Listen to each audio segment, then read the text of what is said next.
Welcome to episode 208 of the Crisis Jam. Today we'll be talking about behavioral health crisis guidance as our main area of focus with Dr. Billina Shaw.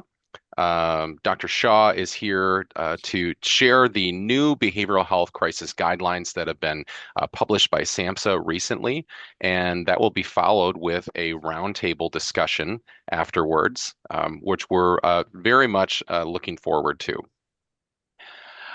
We are also going to be talking about the lived experience library today, and I want to make sure that we've got time to do that as well. We'll be having a hot seat trivia. Karen, if we can go to the next slide, that would be great. What what we have been fortunate to have here at the 988 Crisis Jam is a series of debates on important topics in behavioral health crisis care. And we have a debate that we're looking forward to, our sixth one coming up in April, which is that mobile crisis should always be dispatched by the local 988. We have Justin Chase and Preston Looper, two great minds in behavioral health crisis care. So please join the group for the debate on April 16th. Also, the seventh debate will be happening on May 14th, talking about states enacting legislation that includes a 988 fee, similar to how we pay for 911. So Hannah Wazlowski and Tom Betlak will be debating in that capacity. So we invite you to join us for that as well. If this is your first time at the Crisis Jam, or if you are not a regular attendee and you would like to be, please go ahead and register for the Crisis Jam through the talk.crisisnow.com website. You can get weekly reminders. You can also receive the Zoom invite and see materials, including past recordings of episodes. So you can see that we've got one of our fireside chats featured here, also a NASHBIT update. So anything that you want to see, all of the past Crisis Jams have been archived right here on this website.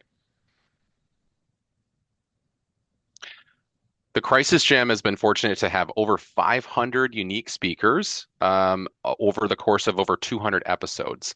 And believe it or not, the Crisis Jam continues to search for more speakers and new topic areas to explore. So if you have an idea, please feel free to go to the talk.crisisnow.com website and submit your idea, or you can reach out to Karen Jones, who will be glad to take your input as the schedule is formed for the coming year.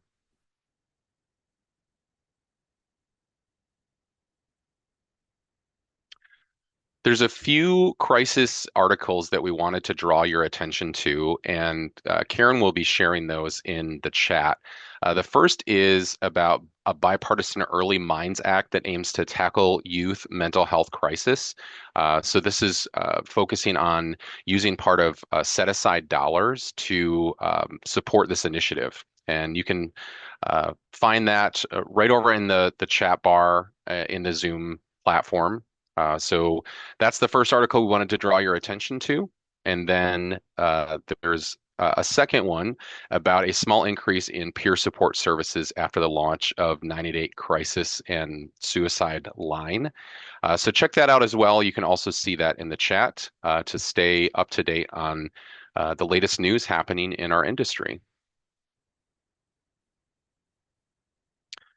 So with that, I would like to invite David Covington to join us for an update on the Lived Experience Library. David, take it away.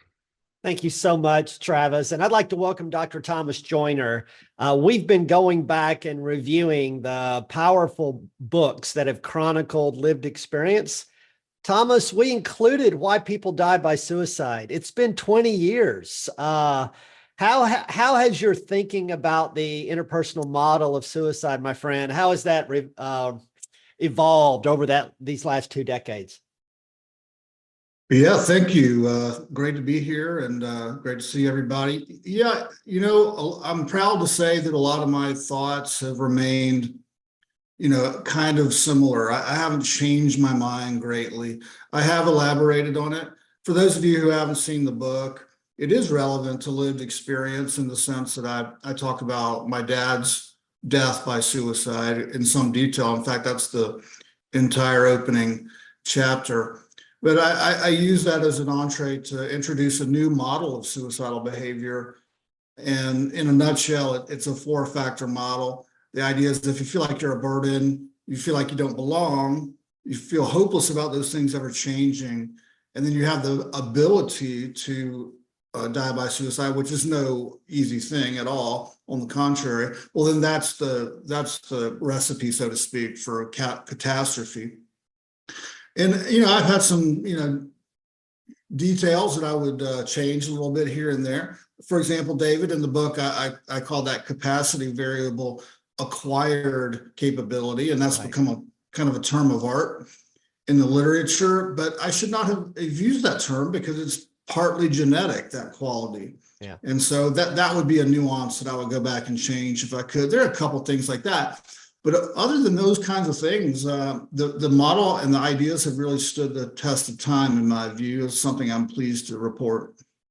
Thomas, to what degree did lived experience influence your work? You go through articles like Jumpers and the research behind that, but William Styron's book, talk a little bit about those influences.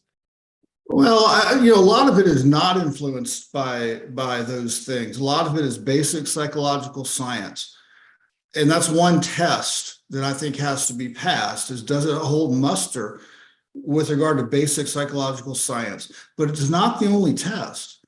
And if it doesn't make sense with regard to real life, the people who have actually been through these things, if it just doesn't fit their experience, well, that's a problem in my view. Scientifically, that's a problem. So I would say that those two sources were the main sources of the model. And I think a lot of people who have been through this, they do, they find that the ideas resonate. Groundbreaking. Thomas, thanks so much for joining us. My pleasure, David. Thank you for having me. Back to you, Travis. Thank you, David. So we are going to pose this next question to the entire audience here today for the Crisis Trivia Hot Seat. The question is, the last National Behavioral Health Crisis Care Guidelines was published by SAMHSA in February of 2020. In January 2025, SAMHSA's updated National Behavioral Health Crisis Care Guidance was released. Which of the following newly emphasized components is highlighted to enhance the continuum of crisis services? And you should see a poll pop up on your screen. Is it A, online tools and self-help resources, B, follow-up care after a crisis episode, C, integration with primary care settings, or D, implementation of standard assessment protocols? So we'll give people just a moment to make their choice and hit the submit button. And then we will take a look at the results as soon as those have come in.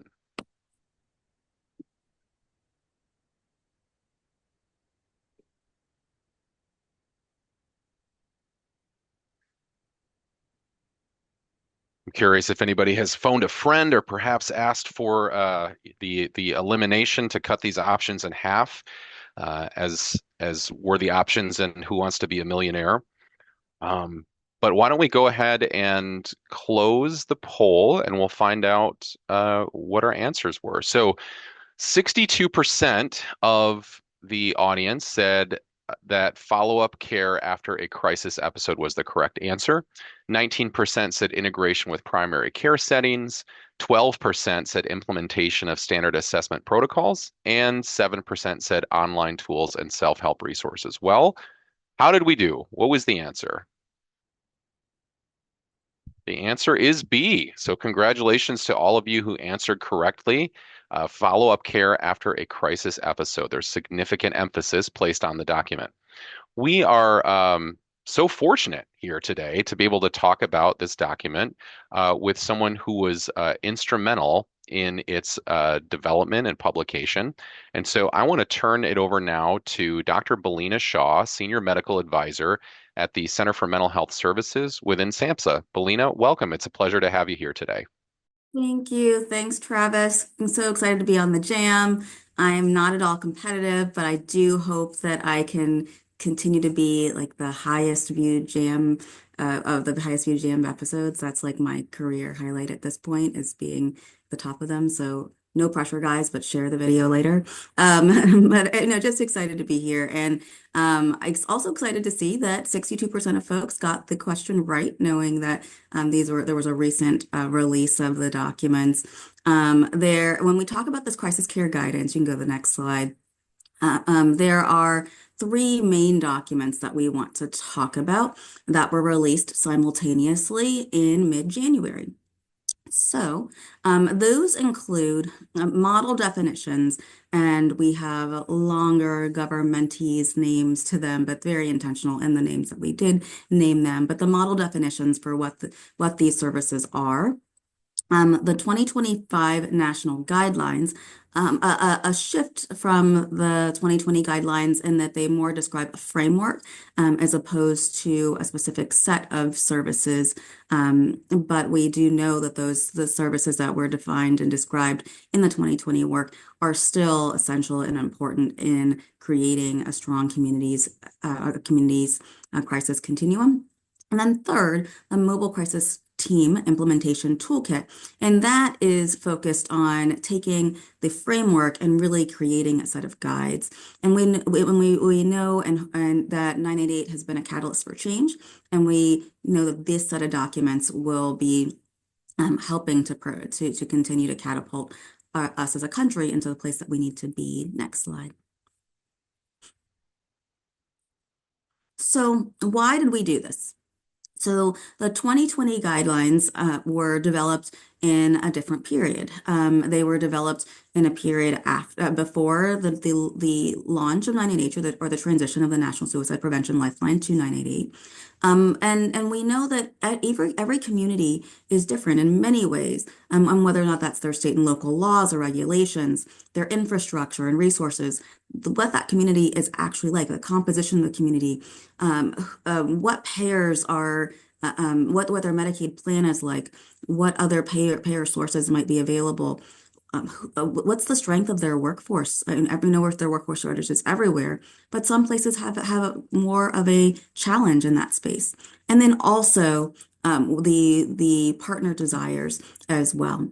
So we know that as the 2020 guidelines came out, it spurred a beautiful, beautiful, beautiful array of communities, states, providers trying to figure out how do they create a system that can meet their community's needs. But it then created a lot of variation. And so from this set of documents is trying to capitalize on the variation in a way that it meets community needs, but also create a way to standardize all of this work as well, so that we can share a set of a nomenclature, we can share some standards, and then also within that create the variability to meet needs as well. Next slide. And so these three documents, I know they were listed before. We'll have a couple of slides to help you to determine and decipher how they are different. So at the very bottom, that lighter gray is the model definitions for emergency crisis and crisis-related services. And this is really describing the foundational components of what the services look like. And then you move on to the darker gray, and the National Guidelines 2.0, it's easier to put in the bubble, and that's what we were affectionately calling it for many, many months while we were developing this work. And we're taking those components and we're moving them to a system and figuring out how those components fit together.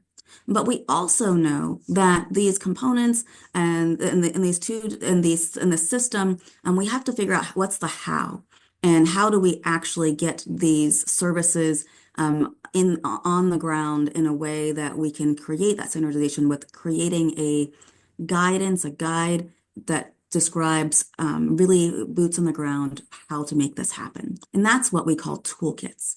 And we're really reserving the name toolkit for these implementation guidance documents. So the Mobile Crisis Toolkit is the first of a proposed series of implementation guidance documents about how to implement these other two documents. Next slide.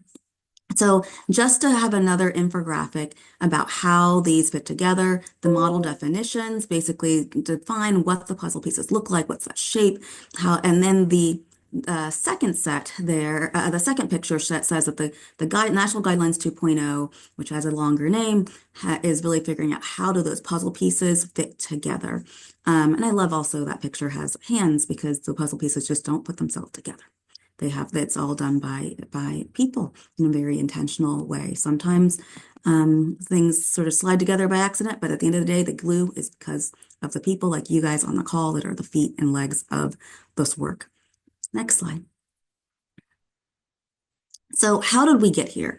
There were three main steps, and the first step was looking at literature, reviews, our environmental scans, work that was done through NASHBID, supported through McKinsey, supported through actually a lot of your states. We've actually went through and reviewed and pulled from state definitions and plans as part of our environmental scan as well. So some of this might look familiar because we do believe that imitation is the best form of flattery, right? There's no need to reinvent the wheel. And we wanted to make sure that we weren't disrupting and being too far away from where the field is going.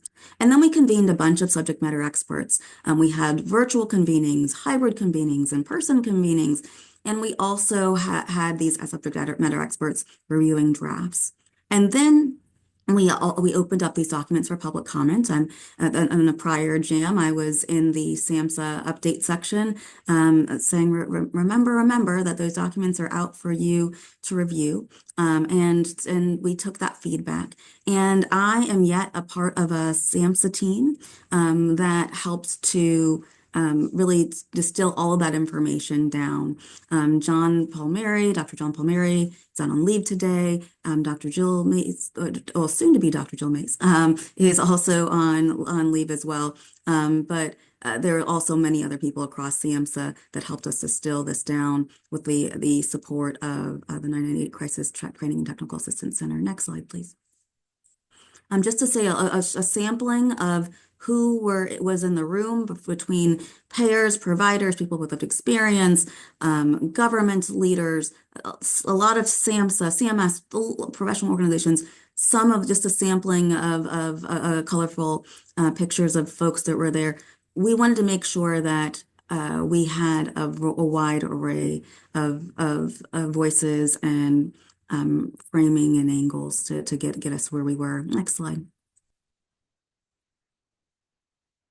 And so the principles of what we wanted to do was we wanted to balance our vision, someone to contact, someone to respond, a safe place for help, balance that vision and how we wanted to see that vision with what we knew was already happening in the community and not disassembling what was there, but growing and building and expanding upon that. We also wanted to align with standards and principles of levels of care that were very similar, or we actually took the name of, but maybe didn't always adhere fully to the tenets of each piece of that, but really tried to maintain fidelity. And then finally honoring the voices of all the partners, but also knowing that we can't always please everyone, or you can never please everyone, but and we wouldn't have full consensus, but we wanted to find that sweet spot. So next slide. So the framework, someone to contact, I want to spend a second here. Someone to call, used to be someone to call. We wanted to move this to someone to contact because we know that 988 specifically includes text and chat, and especially our young people are using that text and chat. So we want to really shift away from that language of someone to call, knowing that there's someone to contact. We also know we have, ASL interpreter here. We have video phone services, and that's a different type of call, but we just wanted to make sure that language was inclusive. Someone to respond, so that includes mobile crisis there, pretty much an SAT word upgrade there, not very significant, but a safe place for help as opposed to a safe place, somewhere to go or a place to go. And we've shifted from a place to go or a place to be in the prior guidelines to a safe place for help, knowing that for especially youth, home-based stabilization can be very appropriate. And that We're also thinking about urgent care as being an option and opportunity as well, and not just the truest fidelity of that 2020 crisis receiving and stabilization facility, although we still believe that that is the main way that we'll be able to keep people out of emergency rooms and detention is having a full no wrong door ability for some people, but knowing that not everyone needs that. And next slide. And our principles actually that go across all of the documents include that there's a right level at the right time for the availability of this service. Follow-up care is in bright pink, very much something that we put throughout. And just to be clear, we didn't put follow-up care as its own pillar because we wanted to make sure that it was integrated within, and that people, as payers think about adopting this, that they don't think about it as an add-on for payment, but that it's incorporated into fiscal models. So follow-up, although it doesn't have its own line or a somewhere to contact or a follow-up, it's like not a fourth pillar. We do realize it's very important and was integrated so that it could be integrated throughout all of the services to create a continuum. Next slide. So the model definitions, here's a QR code, and you can also now at this point Google model definitions SAMHSA, model definitions for behavioral healthcare SAMHSA, and it's been crawled by Google, so you should be able to get to that in our store. We call it now the SAMHSA library, not the store. Next slide. Key decision points here, I'll describe after I just state that the importance of this document is that we can standardize language and consistency and quality across the services while also focusing on sustainability and thinking about commercial payers and public payers, especially our commercial payers are saying we want to pay for these services, but we don't know exactly how to define them and how to really understand what this is to pay for it. And so this is a big part of this work is to create a shared nomenclature, a shared proposed standard so that payers, including commercial payers, can start to build out more of this within their service coverage. Next slides. So someone to contact, someone to respond, a safe place for help, someone to contact. I'll go through all of these in a key decision points in the next couple of slides. And someone to contact, we have crisis lines and support lines. It's sort of a general bifurcation, if you will. Crisis lines being those lines that are really trained and have the ability to support and manage suicidality, et cetera. That these lines are that people have the knowledge and skill to really be that no wrong door for all levels of acuity of callers. But then also support lines being very, very important as from crisis prevention, intervention, and postvention for many, many people. But we just wanted to clarify that we wanted to keep the warm line name being attached to peers and not simply just all people who are providing emotional support. But we also we wanted to not minimize other emotional support lines and saying that even if they're not providing that crisis hotline type of service, that they're still very important. Next slide. Then, and I'm trying to rush through, and I'm sure I see some good comments here. Someone to respond, mobile crisis teams. We have now codified 3 general types of mobile crisis teams, although mobile response and stabilization is basically a behavioral health provider only mobile crisis team with an extended stabilization service, known best for its youth work, but it doesn't have to be limited there. And co-responder teams, we have identified as an option for a team, although we do believe that we would love every community to have a mobile crisis team that does not involve law enforcement. And then also these outreach teams, people, we have our violence interruption teams, our homeless outreach teams, veterans outreach teams. Those teams are really important, especially for crisis prevention and postvention. But we really think of that as a crisis-related service. But because people were somewhat confounding these other teams with mobile crisis teams, we wanted to clarify that mobile crisis teams are on demand for all levels of acuity and not often topically specific like these outreach teams. Next slide. And I'm going to skip through this just for the sake of time for mobile crisis, because there's a mobile crisis toolkit. No, you can next slide. There's a mobile crisis toolkit that's available for public comment. In the safe place for help, there are, we've now leveled this out. So there's the emergency that really sort of abides by the spirit of EMTALA, maybe not the letter of the law, but the spirit of EMTALA, that really there's a no wrong door for everyone. That's really that fidelity to that 2020 guidance or guideline. But then also crisis services that might also be another type of center that can maybe take only voluntary people or have limited hours, maybe not have emergency medicines. But we really thought that this medium intensity, where a lot of the states have landed, is still, we wanted to make sure we could clarify that its distinction, and it's still important as well as states are working through how to make this happen. We've made some distinctions around length of time as well in the document. And as I just mentioned before, home, community-based services, respite, peer respite, and the behavioral health urgent care are all incorporated now in this safe place for help. And especially that behavioral health urgent care is really to connect to the CCBHC, the Certified Community Behavioral Health Clinic criteria. That is really the minimum standard that CCBHCs should be abiding by. Next slide. The guidelines, next slide. We called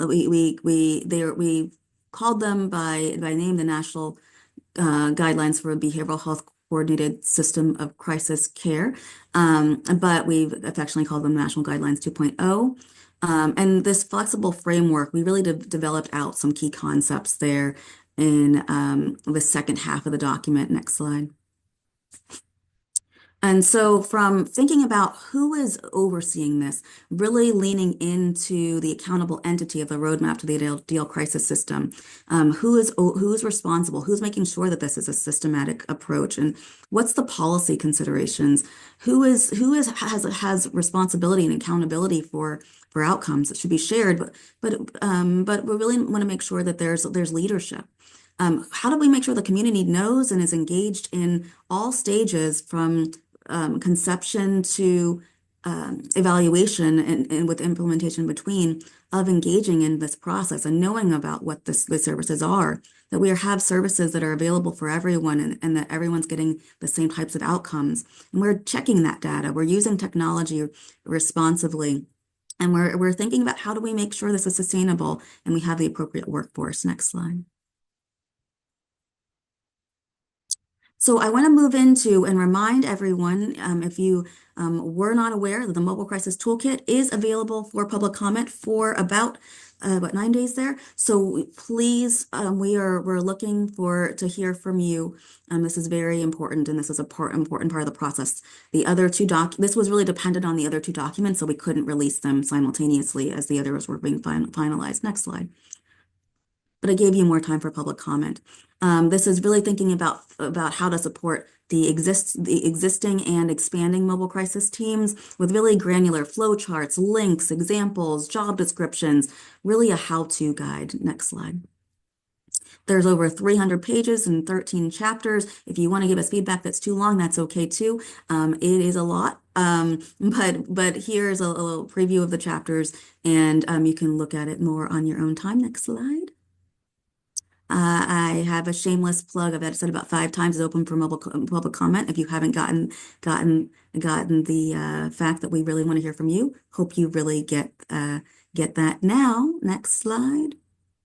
This is my email address, and thank you guys, and looking forward to the roundtable. And once again, I also want to thank all of you for your feedback, input, the concepts, the content that you put in the jams, the chat, all of these things we took into consideration as we developed this out. So thank you guys to helping to build out the 2025 guidance.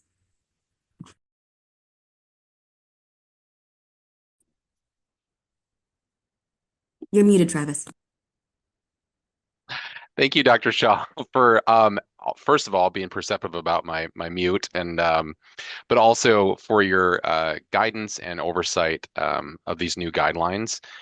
Very helpful. And we are going to bring in some experts now on a brief panel to discuss their reflections or reactions. So we have Dr. Margie Balfour, the Chief Quality and Clinical Innovations, Chief of Quality and Clinical Innovations for Connections Health Solutions, and Associate Professor of Psychiatry at the University of Arizona.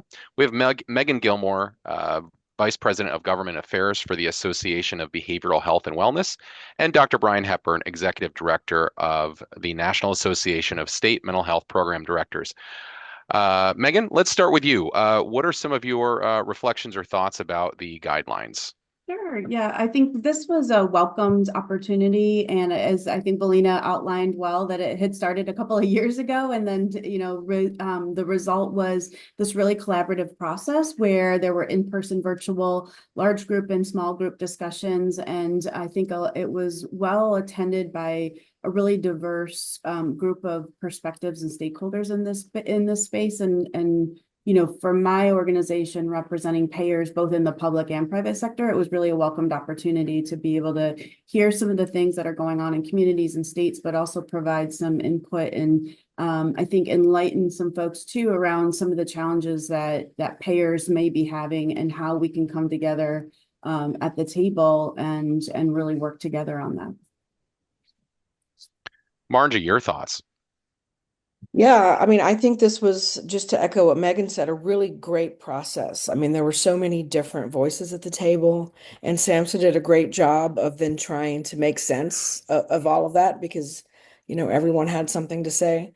I think the definitions in particular were really needed and are going to be really a game changer because as a provider going into different states and trying to set these services up, it's hard to do things when you're not speaking the same language. And, before we sort of had this blanket term crisis stabilization unit that could mean any number of things.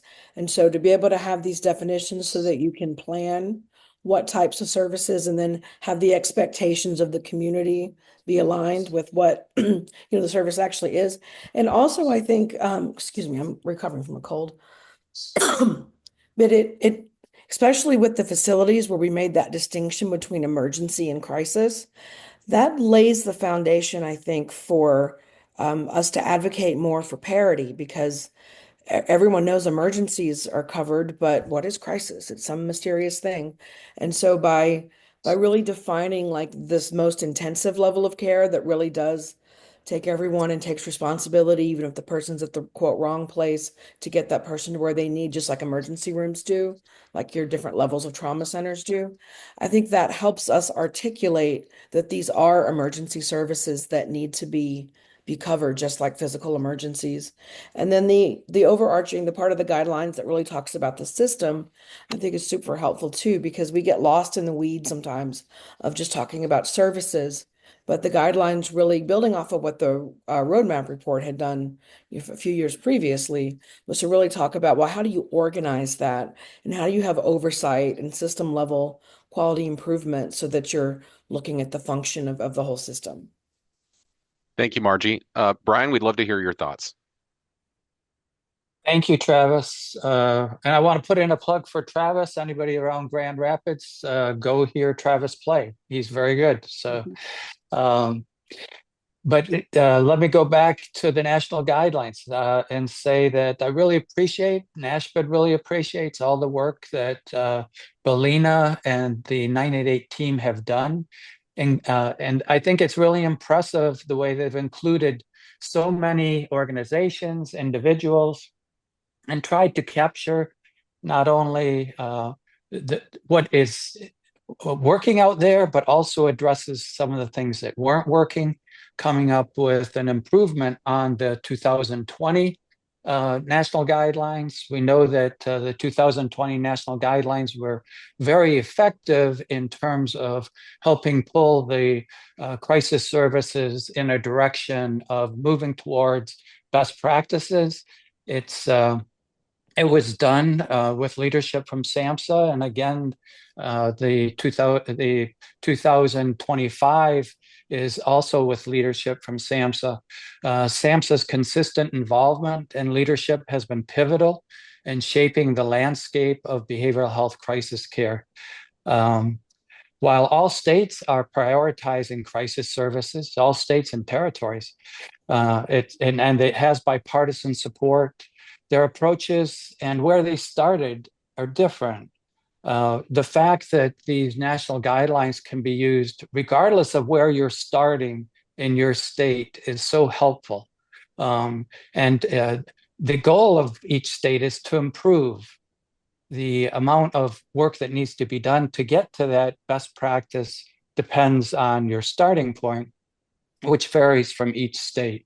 I did want to build a little bit on what Margie and Megan had said about the definitions. We know that sustainability is such a big issue when it comes to crisis services, and across the country, not having standardization, not having common definitions has held us back. So we're hoping that the private sector will embrace these guidelines, embrace the standards, and we'll see that really it's a win-win situation for private payers to be involved, along with the public payers and along with all of you on the call to try and improve crisis services and make sure that everybody has access to crisis services. So again, thank you to Billina for the presentation, and thank you to SAMHSA for the leadership. And we look forward to all states and territories using the new national guideline. Thank you. Megan or Margie, any additional thoughts? Yeah, I would just echo, I think echo what Margie and Brian said, especially about this being a stepping stone to sustainability. And I think from our perspective and our members, this was a really helpful document and exercise to go through to, have some clarity, right, around the common language, so that how can we talk with providers and facilities and communities as they're trying to ensure that they have the people in place that can provide the services to the people in their plans. And I think, the clarity around the licensed professionals too is really helpful. I mean, looking at how plans and managed care operate, they're going to be looking at the licensure and the professionals, and how do we ensure that you have that robust network to provide those services, and how do they engage then with our plans. So it was, again, I think there's a lot more we could still do. And I think that opened up some really great, this is a foundation that opened up some good opportunities to continue about where can we continue those conversations, and what other resources and engagement might we do to really advance, ensure that we have crisis response systems. Yeah, totally agree. It is the foundation. And, being able to articulate, well, why does this service cost different than this service? Now you can articulate why, because they're different services. And when you're planning a community, like knowing that you have this service, but not that service, so this is a gap and this is something to work on for the future. Like, it really helps everyone understand and have the right expectations and plan for the future. So I think this is a great start, and I'm so glad SAMHSA took this on. Great. Well, thank you so much, panelists, for your feedback and thoughts. We greatly appreciate it. Thanks again to everybody who put work into providing guidance or information or resources for the National Behavioral Health Crisis Guidelines. Greatly appreciated for our nation as we look to move ahead and build better systems of care and better services that are honoring and meeting the needs of our citizens who are in crisis. We will next move on to our partner updates, and it is my pleasure to welcome Dr. Richard McKeon from SAMHSA to provide an update about SAMHSA and CMS. Dr. McKeon, welcome. Hi there. A pleasure to be with you again today. Thank you, Travis. And of course, you just heard a wonderful presentation from Billina about the work of SAMHSA. So I'm just going to make one comment about that, which is, and of course, it was the answer to the trivia question, that one of the things that had increased emphasis in the revised guidelines was on the importance of follow-up. And that is of continuing importance. It's one of the areas of suicide prevention where I think the evidence is strongest, that intervention during a high-risk period is particularly important, whether that is after a phone contact, whether a mobile crisis, a crisis stabilization visit, or an emergency room visit, or leaving an inpatient psychiatric. All of these times are times of documented higher risk, but are also ones where the evidence clearly shows that staying in contact with people, working with them, can reduce suicidal behavior and increase linkages to care. And within that light, just a reminder to folks that on January 1st, the Center for Medicare and Medicaid Services released new codes for that can be used for reimbursement for safety planning in emergency rooms, but also for follow-up after an emergency room visit. Particularly important, and while we know that we want to reduce the number of people in emergency rooms, of course, there's going to be a certain number of people at risk who do go to emergency rooms for various kinds of reasons. And the data and an NIMH-supported study in California showed very significant risks of death by suicide as well as accidental overdose deaths for people who had either suicidal ideation or suicide attempts seen in emergency departments. So while we want to keep people out of emergency rooms, when we get there, we want to make sure that they get the best care possible and that they get follow-up to link to care. It's why it's a requirement in every SAMHSA suicide prevention grant. The other thing that I will mention is that next week in New Orleans, the 988 office is sponsoring a policy academy. We are looking forward to that. That will take place regardless of whether there is a government shutdown or not. It will, if the government is shut down, it will impact SAMHSA's attendance, but the policy academy will go forward regardless. So that's what I have. Thank you, Travis. Back to you. Thank you, Dr. McKeon. We appreciate the update. Next is Becky Stoll, who will be providing an update on behalf of NASHBID. All right. Hi, everybody. Becky Stoll from Centerstone, and today I'm on the NASHBID spot to talk about a conversation that was had this week with NASHBID and myself and Wendy Farmer around this idea of possibly having states have some type of crisis worker certification, much like the certified peer or certified peer recovery specialist that we see in most states, and had those conversations with NASHBID.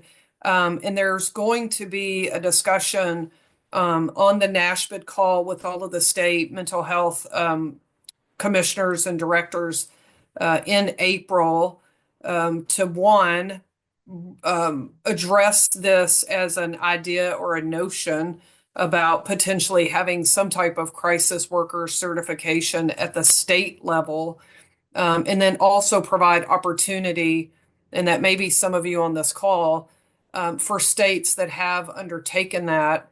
I know Colorado and Utah, and I think maybe Connecticut was mentioned, for entities that have already done that, to talk about what they have done, who it impacted, whether it was voluntary or mandatory, But just wanted to let this group know that that's a conversation that is going to happen with the state mental health folks in April. Maybe if anybody's coming to the National Council Conference at the beginning of May, we do have that one-day crisis summit that is going to happen on Sunday before the conference starts. We all might be able to maybe get in a corner together if people have interest in that, maybe over lunch, and just really talk about what some of the basic fundamentals are that crisis workers need to know regardless of role. And then are there specific skills and trainings that we would want to have by particular role? It's very different to work on a CSU versus being a chat or text taker in a call center. And then really looking at how that could work and what the states could possibly do with that. And really listening from them also about potential pain points that they see with that. And would there be reasons that people think that's not a good idea? And are those fixable?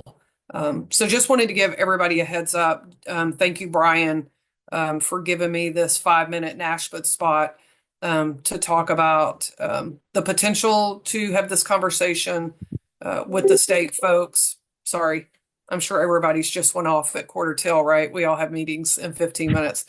But again, if you're at National Council, maybe we'll set some time aside, even, on a break or at lunch or something. I know it's not on the agenda, but anybody that has interest in that, please raise your hand and chime in, especially entities like Colorado and Utah, where I think this has already been something that's happening. So thank you, Brian, for giving your 5 minutes. Thank you, Becky. We are going to move next to Stephanie Pasternak and Daniel Heron, who will be providing some state updates. Great, thanks, Travis. And I am actually going to share my screen real quick.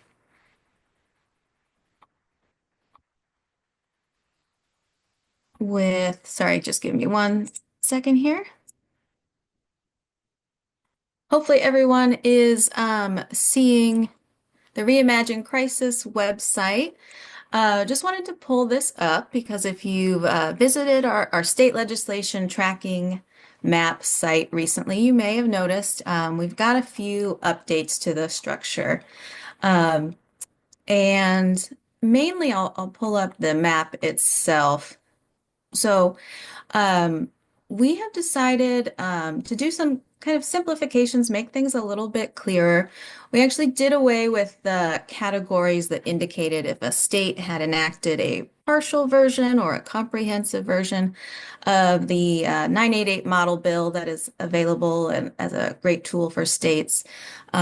Just found that wasn't always understood easily by a lay audience. And instead, we've just kind of simplified to indicate where the fee states are here, the 10 of them in gold, states that have pending fee legislation in a light yellow. And then actually you see a new category here. So we wanted to better reflect who's sustainably funding 988 through reoccurring state appropriations instead of taking the fee approach. So you can kind of see those states in the dark green here. I'll also say, just a reminder, we have this chart that analyzes each individual bill under the map. And we've just made some simplifications to this. There used to be more columns here, but this is a little bit easier to grab information from. And just one final update to be aware of. Sometimes we get asked, how do the fees actually work in those states? And in the intro here, you can see a new resource that actually breaks that down by state, the amount, the financial impact of that.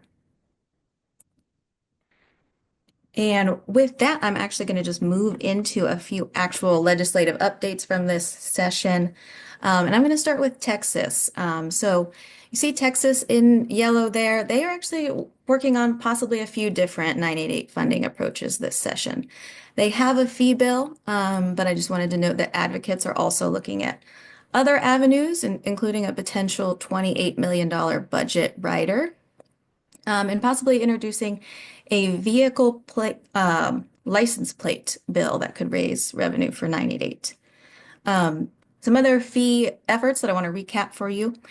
Sadly, I have to report that Oklahoma's fee bill has died, but there are new fee proposals in Illinois with Senate Bill 2120, which would increase the rate of an existing interstate telecom tax, set aside 1.65% of that specifically for 988.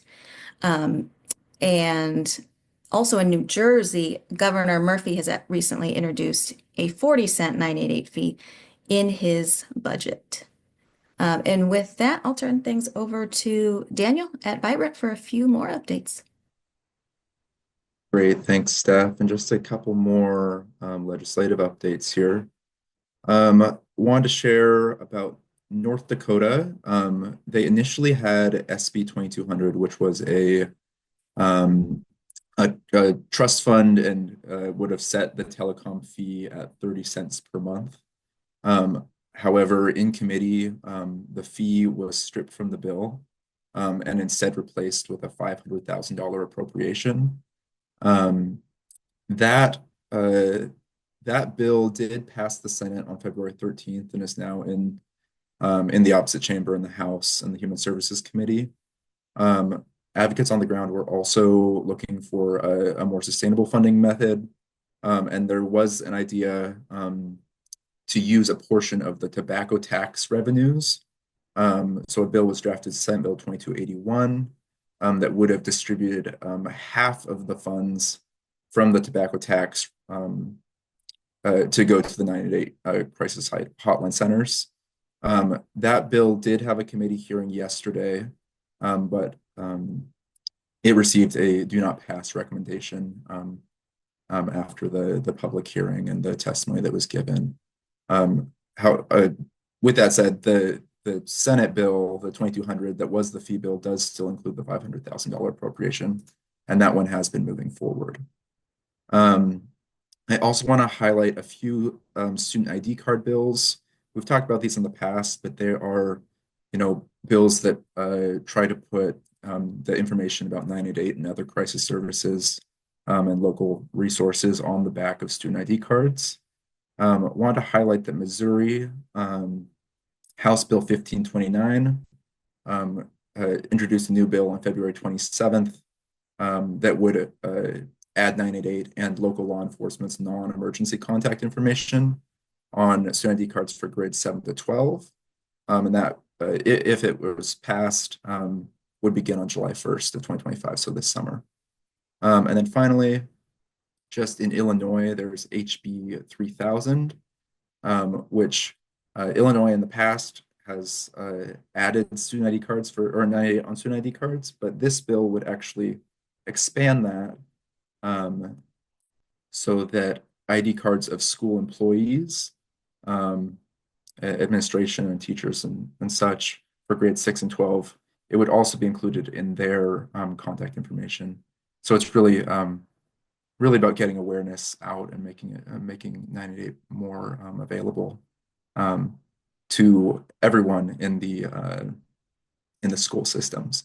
So that bill has a committee hearing later today in the House Education Policy Committee, if anyone would like to tune into that. Those are all the updates that I have, and I will pass it back. Thanks, everybody. Thank you, Stephanie and Daniel, for the updates. We really appreciate it. We are going to move into one of our final segments of the day, and we'll invite Stephanie Hepburn, Editor-in-Chief of Crisis Talk, and Paul Grant, Director of Research, Innovation, and Practice at the Beck Institute Center for Recovery-Oriented Cognitive Therapy. Stephanie and Paul, welcome. Thanks, Travis. So Dr. Grant, you shared with mental health, what mental health professionals have been calling lack of insight. You actually call it a disagreement. Can you share what that means? Sure. I think when you have somebody who's really caught up in feeling like they're being persecuted, they're being poisoned, or they're being monitored, or you've got somebody who thinks they're very important, like they're a prophet, or they're, that they own the hospital, they own the state. Those people are really, those things come from a place of meaning. And so if you tell them that they don't have insight, or you say, you have schizophrenia, that's very painful and hurtful to them. And there's ways to understand what they're doing, what's going on with them, so that we can actually help them get the life that they want. And that sort of and I think also when we think about that kind of thing, sometimes people think, yeah, boy, I can't believe what I believed. And other times it's 100%. So it's a variable thing too. So I don't know that it's extremely helpful in terms of the care that we would give. And at least a lot of my work started in Philadelphia, where we were working with people in the parts of the city where the resources weren't obvious, where there was a lot of mistrust of professionals. And really, you're going to give me a diagnosis, you're going to tell me this kind of thing. So there's that too. And I think in order to do any of these things that I've heard people talk about here, you have to be able to make a connection with someone, and you have to be trustworthy. And if you lead with something that seems to be demeaning or diminishing to them, it seems like you're going to have a pretty hard time doing that. And my experience is you're going to have a really hard time convincing somebody of any of that kind of thing. And one thing that really caught my attention in our interview was leading with interest. And that was your approach, and your experience in Philadelphia really was the start of that focus. Can you talk about that a little bit? Sure. So we ended up, we conducted all the basic research in North and West Philadelphia. Philadelphia, those are, we have in our studies, you'll see that about 70 to 80% of the people that participated in them identified as Black or African American. So we really focused this in communities such as that, and we collaborated with people there. And a natural extension of that work was to collaborate with Arthur Evans to actually bring this stuff into the community so more and more people could access it. And so I really have my hats off for him for handling a lot of the infrastructure stuff that people have been talking about on this call for 988. He was able to figure a lot of that out. And we ultimately developed a network of care that linked a state hospital, if you will, and also being homeless, ultimately with independent living, training all of the people who would be involved in the care all the way along in each of those places. And that's actually how we ended up really working with people who have justice involvement, because unhoused, unsheltered, justice involvement, and diagnosis like schizophrenia and schizophrenic affective disorder, that all sort of gets together. There's a set of people, I think, in every jurisdiction have all of that. And there's often not a lot for them.